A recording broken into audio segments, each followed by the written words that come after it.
আমাদের রান্না করতে করতে গ্যাস শেষ। আমি এখন গ্যাস আনতে যাচ্ছে।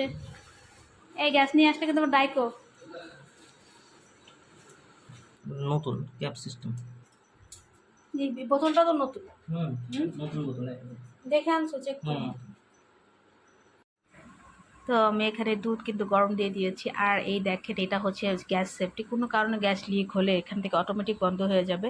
তো আসলে আমাদের দুধ চিতই খেতে ইচ্ছে করতেছিল অনেক দিন ধরে। তো আমি এই টেকনিকটা ইউটিউব থেকে শিখেছি। বাইরে থেকে চিতই পিঠা কিনে এনে বাসায় হচ্ছে রসের যে শিরাটা ওটা তৈরি করি।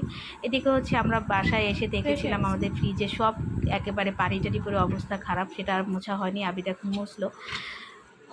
এটা শিরাটা কম হয়ে গেছে বলো, ভেঙেই গেছে, খুব মোলায়েম হয়েছে, বোঝাই যাচ্ছে। তবে আজকের এই রান্নাটা আমি আমার শাশুড়ি মার কাছ থেকে শিখেছি।